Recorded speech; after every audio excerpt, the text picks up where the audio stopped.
Super Interessante Coleções, o corpo humano.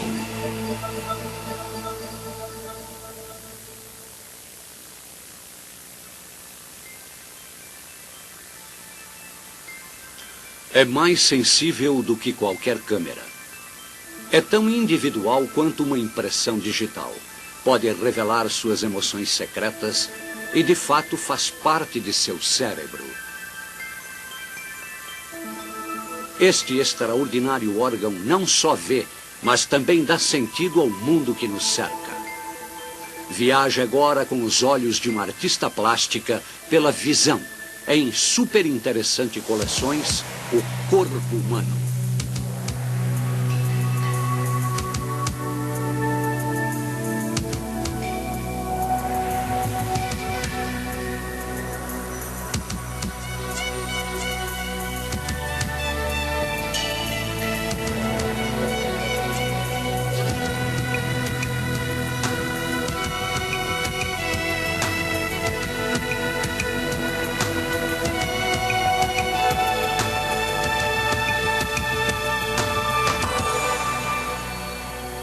O corpo humano, a visão, janelas para o mundo. Toda manhã, os raios solares penetram nosso mundo, enchendo-o de luz. Como a maioria dos seres vivos, você é dotado de olhos e utiliza essa luz para entender o mundo ao seu redor. Quando você olha para uma cena ou um objeto, você é capaz de interpretá-lo rapidamente, por mais confuso ou complicado que seja. Você vê 4 objetos aqui? Um em cada canto da imagem? É claro que não. Evidentemente, é uma face humana atrás de uma janela. Caroline, nossa artista, usará essa habilidade quando começar a pintar. Mas Guy, que faz filmes, tem de usar uma câmera, e a câmera não pode interpretar nada. Ela só pode capturar uma imagem. Achamos que vemos imagens como uma câmera, mas os olhos e o cérebro estão fazendo algo muito mais complicado. Uma câmera grava cada detalhe, incluindo todas as mudanças de luminosidade. Mas os olhos humanos concentram-se apenas no que é importante. Por exemplo, a cor de uma laranja parece sempre a mesma. Na realidade, nossos olhos e cérebro identificam a cor laranja sob diferentes condições de luz. Você reconhece uma banana em parte por sua cor, em parte por sua forma. Se você desenhar uma tigela de frutas, procurará margens, formas, texturas e sombras.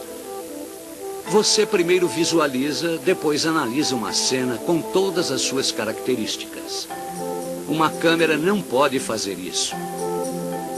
Enquanto Guy grava seu vídeo sobre a maneira de uma pintora trabalhar, sua câmera simplesmente capta a imagem em uma fita. Os nossos olhos é que farão a análise final. Como artista talentosa, Caroline tem um olho aguçado para a composição.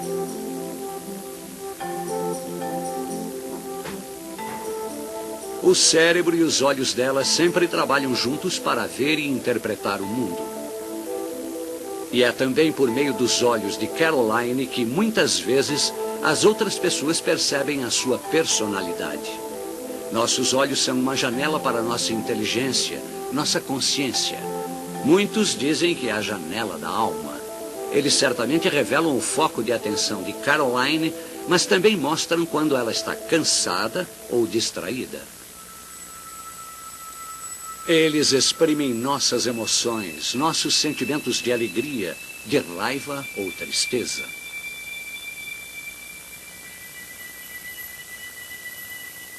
Há algo errado? Bem, não nesse caso. É só o pai dela cortando cebola na cozinha. Contra irritações ou invasões, nossos olhos têm várias linhas de defesa. As pálpebras piscam para fechá-los. Os cílios retêm a sujeira antes que ela os penetre. Se algo do mundo exterior alcança os olhos, o passo seguinte é a lágrima que os limpa. Produzidas por glândulas situadas nos cantos das pálpebras, as lágrimas fluem por toda a vida, fornecendo umidade e lubrificação ao olho.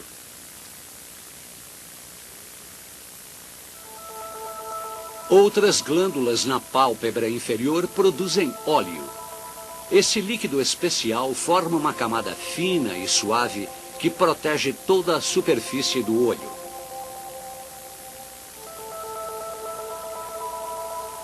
Além de lubrificar e carregar as sujeiras, ele contém células de defesa e anticorpos.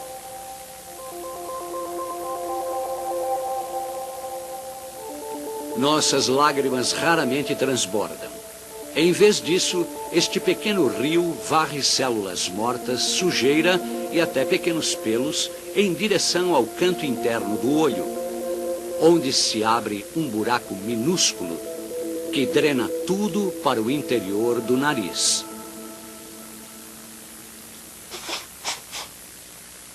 Você pisca por dia o equivalente a meia hora de olhos fechados. Caroline, satisfeita com seu esboço, passará agora para a tinta a óleo. Quanto mais ela se concentra, menos ela pisca. Todo olho é uma bola com 1 polegada de diâmetro e 9 gramas de peso. Sua rotação é comandada por uma combinação de 6 músculos.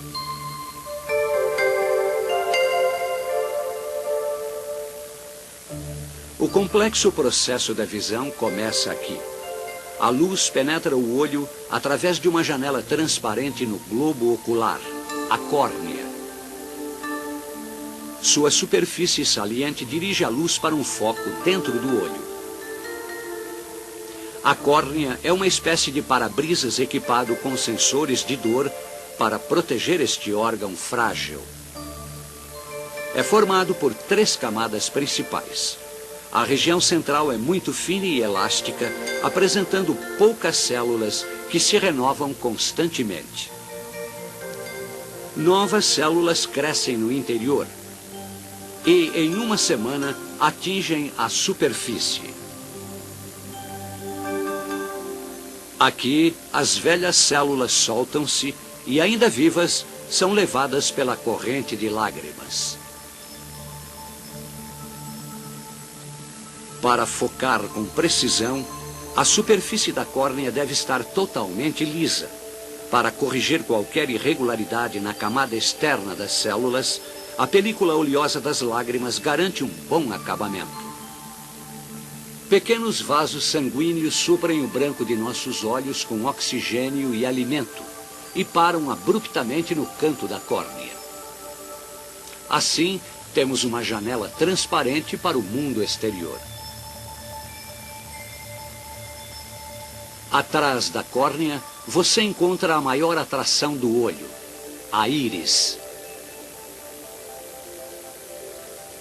Seu nome vem da deusa do arco-íris por apresentar grande variedade de cores, desde o azul claro até o marrom escuro.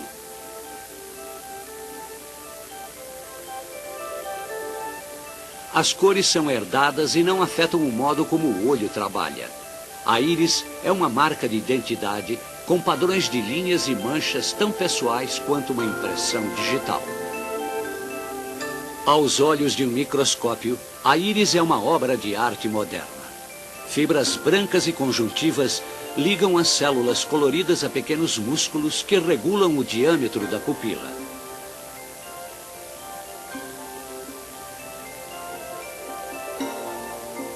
Ela aumenta quando está escuro e diminui quando a luz é brilhante. As emoções também podem influenciar a pupila. Ela fica imensa quando estamos apaixonados. Olhando através de uma pupila dilatada, apenas parte da visão fica nítida. Ao acender uma luz, a pupila diminui de diâmetro e os objetos no campo visual tornam-se focados. A íris é envolta por um fluido claro. Produzido por glândulas situadas atrás da íris, ele flui o tempo todo para alimentar partes do olho que não têm suprimento direto de sangue. O fluido corre através da pupila para banhar o interior da córnea. Atrás da íris, ele lava a lente do olho, o cristalino. Visto de dentro do olho, olhando para o exterior, está o cristalino, fino, amarelado, preso por fibras como uma roda. Todo cristalino é envolto por um anel muscular. E esse músculo pode se comprimir e alterar sua forma, regulando o foco. O cristalino se torna mais curvo e espesso quando você foca de perto algum objeto. Infelizmente, a perfeição deste mecanismo não costuma durar a vida toda. Quando envelhecemos, as células no interior do cristalino começam a morrer. Congestionado por camadas mortas e inflexíveis, ele endurece. Depois dos 45 anos, muitos de nós temos dificuldades em focar objetos próximos. What's next? I'm just putting in the shadows here, just to give some form. What do you use for that? Payne's Grey and mauve. O pai de Caroline tem mais de 45 anos. Put some glasses on. Okay, so it's mauve, blue shade it says, right? Okay, blue shade. You can see the picture better now too. Caroline ainda é jovem, não tem dificuldades em focar a sua pintura.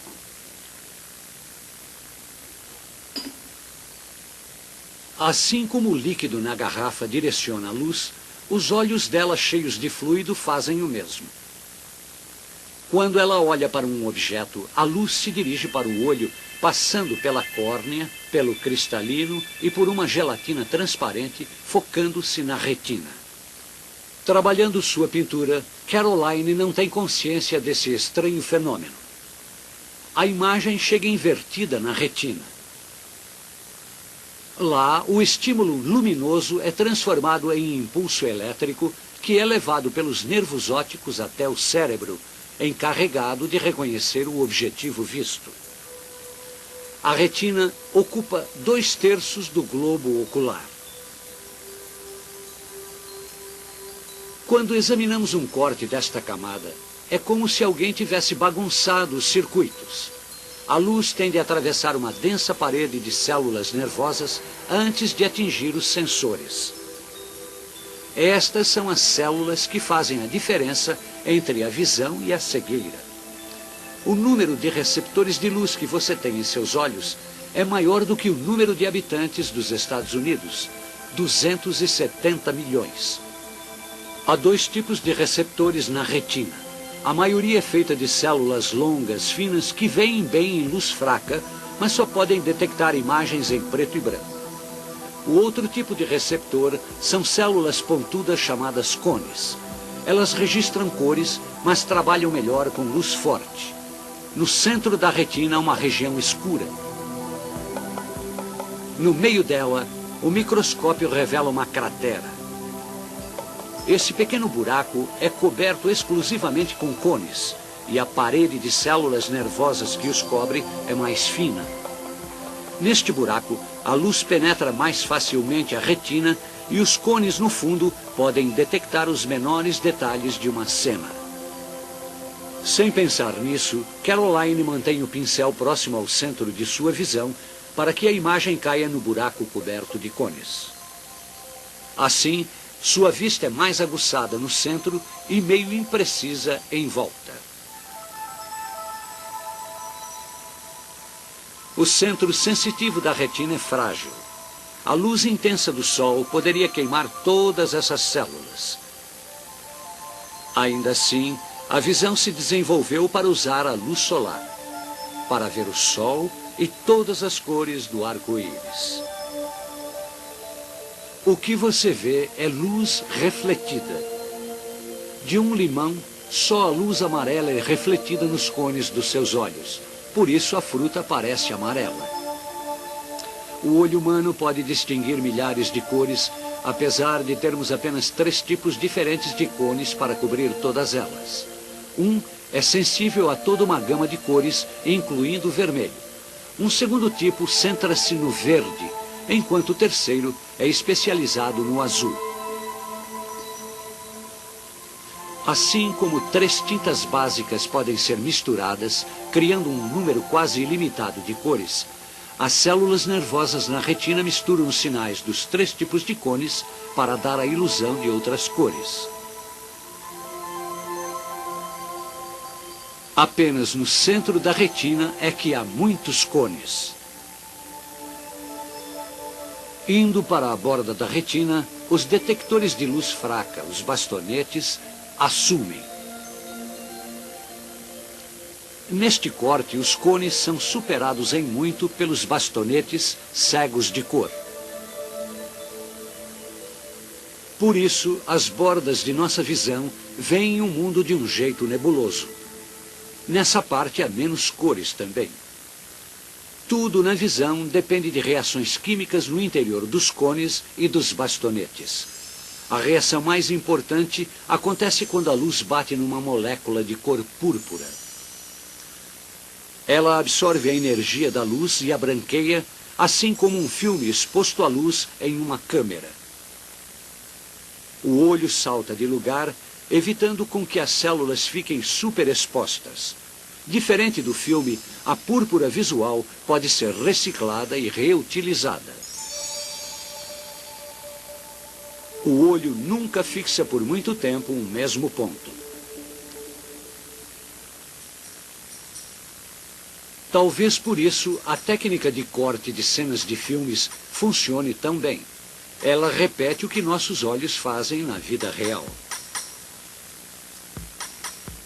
Mas o que a câmera faz com facilidade, girando a uma velocidade constante através de uma cena, é impossível para o olho humano. Este deve fixar e analisar uma série de pontos ao longo da linha. Mas ao focar um objeto em movimento, como o pincel, o olho rastreia suavemente.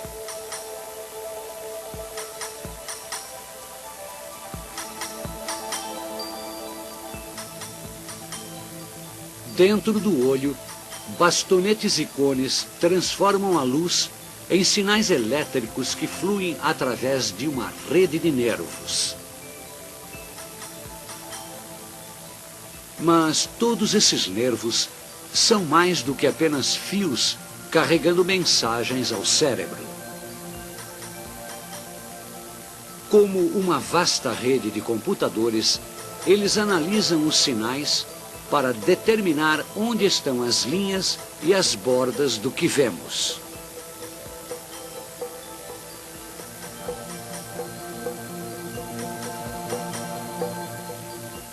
O nervo óptico contém cerca de 1 milhão de fibras. Veja agora onde a retina encontra o nervo óptico.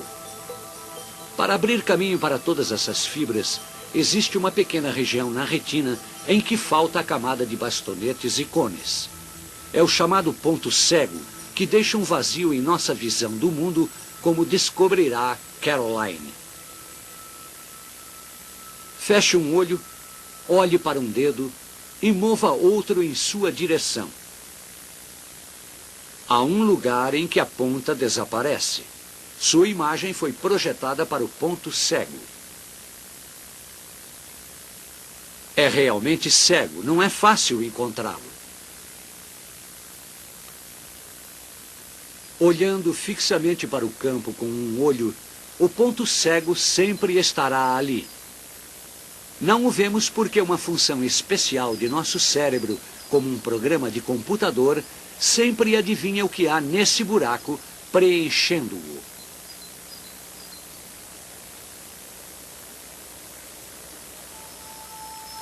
Outras funções no cérebro ajudam a medir velocidade e distância.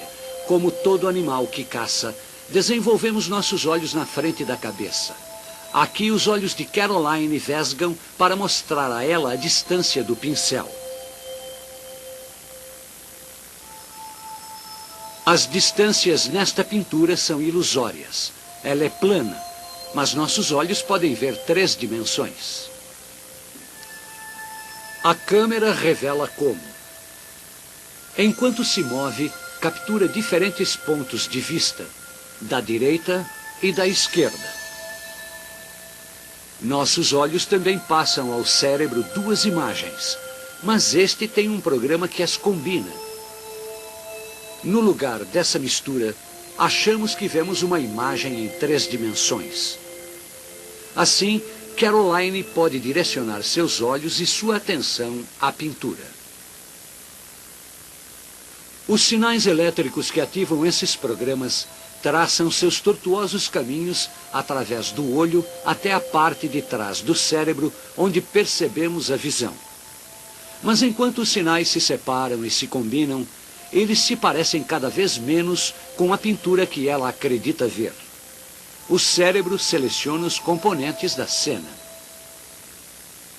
Ela vê formas complexas, cores sutis, e deve ver e guiar o movimento de suas mãos em resposta a esses sinais. Uma parte do seu cérebro analisa a imagem e seleciona linhas e margens. Os sinais movem-se para uma segunda região que interpreta cores e movem-se de novo para detectar movimento, dando a cada estágio um maior sentido ao mundo exterior. Com tanta complexidade, o cérebro pode enlouquecer. Obviamente, isto é um triângulo equilátero branco. Não, na verdade, não passa de uma ilusão óptica. Olhe para ele do ponto de vista de Caroline. Os lados sequer são iguais. E o que é isto? Parece uma tranquila casa de campo. Na verdade, são apenas linhas no papel. Seu cérebro forneceu a interpretação.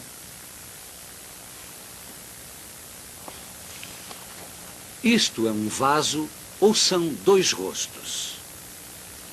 Você está diante de uma ilusão óptica quando há mais de um modo de interpretar o que o cérebro vê. Mas esses momentos de confusão são um pequeno preço por todas as vezes em que o cérebro acerta tudo.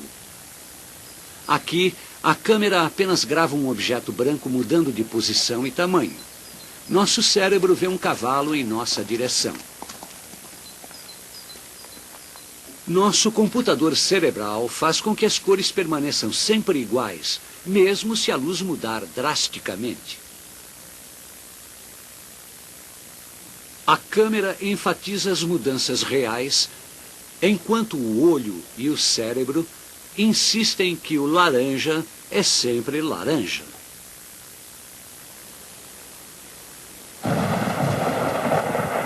Vimos que a percepção visual envolve sinais elétricos que passam por diferentes partes do cérebro. Registramos cor e luminosidade. Detectamos movimento, identificamos formas e avaliamos distância, velocidade e tamanho. Vemos em 3 dimensões quando a retina separa a imagem em 2. O cérebro preenche o ponto cego e limpa o quadro. Quase num piscar de olhos, ele cria o que acreditamos ver. That it? E nossa artista sabe com absoluta certeza quando terminou de criar a ilusão da fruta. Diferente da lente da câmera, nossos olhos veem o mutável mundo à nossa volta por meio de um filtro de aprendizado, julgamento, conhecimento, memória e experiência. Dizem que a câmera nunca mente, mas talvez o olho o faça. Os olhos dizem mais do que precisamos para saber sobre o mundo que nos cerca. Okay, out it comes. Talvez a maior parte da visão seja ilusão.